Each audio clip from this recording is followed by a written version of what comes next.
Right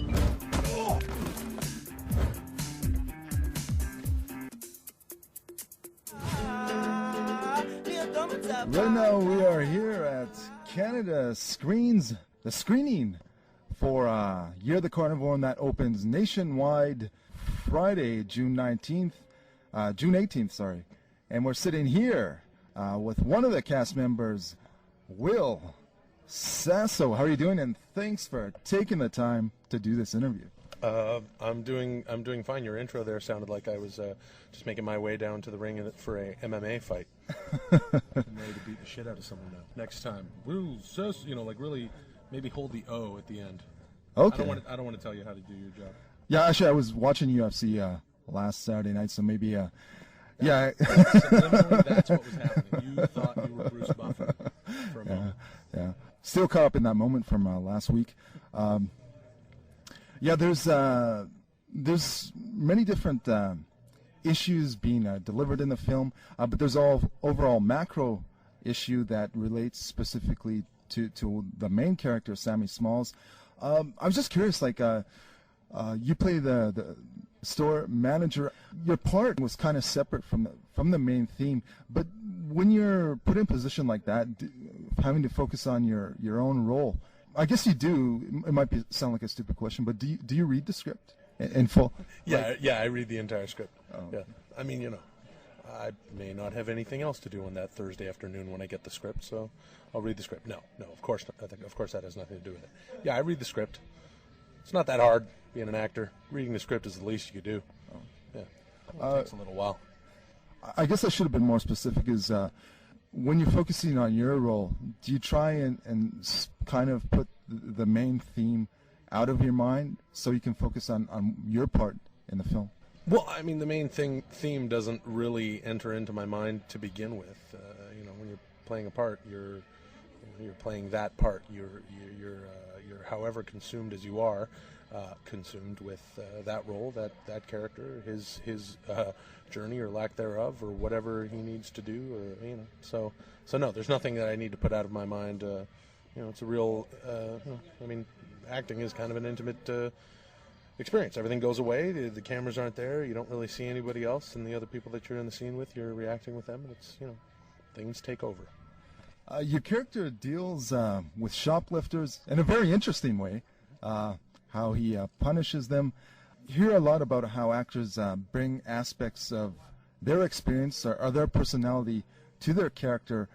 Is there some interesting experience you had seeing somebody steal something, or? No. Nope. The answer's no. No, I've never. I don't think I've been witness to any sort of shoplifting that I'm aware of. No.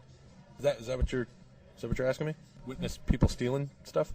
Elementary school, going to the corner store, and then one of your buddies or someone you knew. All right. Well, sure. I mean, I think everyone's seen their friends steal a chocolate bar. I don't. Is your next question going to be if I found a way to weave that into my performance? Because I did not. I did not find a way to weave a 10-year-old friend of mine in 1985 stealing a chocolate bar into a movie role. No. Okay. When you're acting, you say you're acting to everyone on set. They're the characters, they're actors performing their roles. But just like in your mindset, when you're playing your role, do you take the anxiety, somehow use the anxiety of the character shoplifting? Do you kind of put that into your mindset when you're?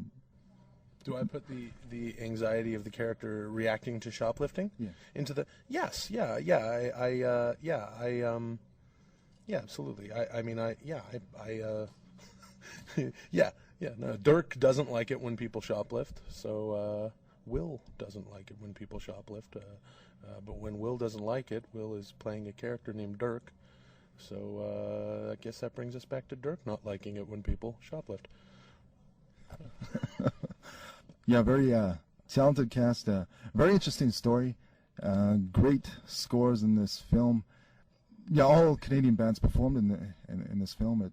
How important do you think it is for people, Canadians, to go out and see support Canadian film? How important is it for Canadian film to be recognized, in your opinion?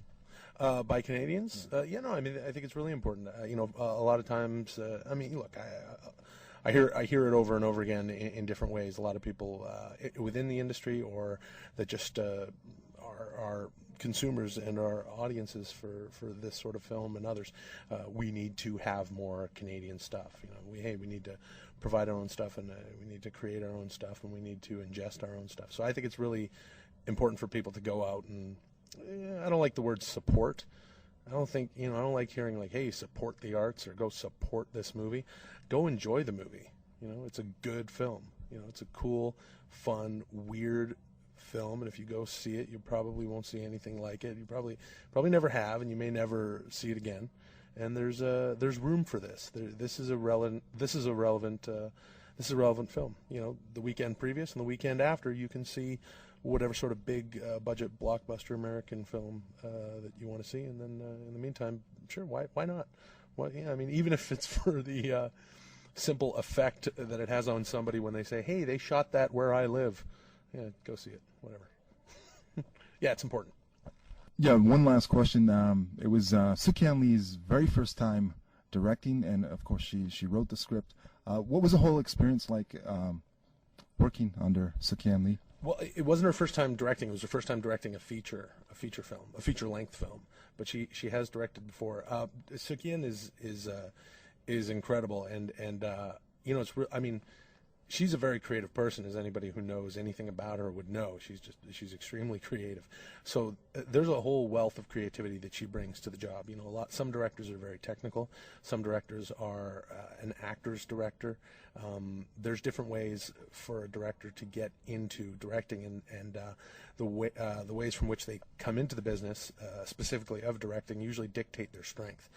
With Sook-yin, she's got a lot of different strengths. I mean, she did a lot of music for the film. She has acted. She has written. She's produced. She's directed before. So, and she's a very interesting and creative person who approaches every single different thing that she does creatively differently.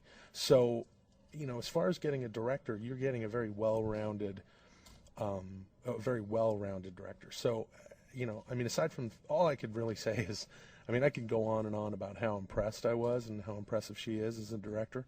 I guess the best way to say that would be that it did not seem like her first time directing a feature-length film at all. She was so on top of it, knew exactly what she wanted, and was, a joy to work with, and not just in the sort of cliched sense that people say. The thing is, it's hour 12, it's hour 15, it's hour 18, you've been up all day and night, and, you're shooting this thing, and perhaps this director's on day 30 or day 60 or day 90 of this shoot, and you look at them and they're tired. They're tired, they're cranky, they're pissed off, and when you look over and you see Sook-yin, who, everyone's haggard and tired and they want to go home and so they can sleep and start the next day, and you look over and Sook-yin smiling and taking in what you're doing, and just has sort of this childlike exuberance almost, but she's in complete command, just in the matrix.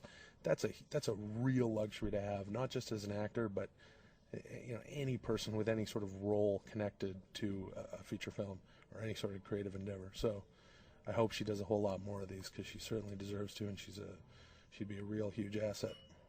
Yeah, great film. Year of the Carnivore opens in theaters nationwide Friday, June the 18th. We were just talking to one of the cast members and stars for Mad TV and another series coming out on CBS. Oh yeah, CBS.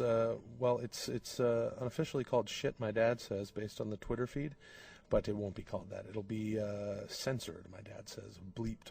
My dad says, something like that. But that's I think they're calling it $hashtag asterisk exclamation point. My dad says. CBS this fall, Thursday nights, 8:30 after Big Bang Theory, with William Shatner and myself and Nicole Sullivan, and tune in. It'll be a lot of fun. Listeners, we were just speaking to Will Sasso. Thanks so much for taking the time to do this interview. Cheers. Thanks for saying my name like there's something rammed up your ass. That's a joke. Yeah, I was trying to counter with it, but yeah. All right, man. I've unleashed my inner femme.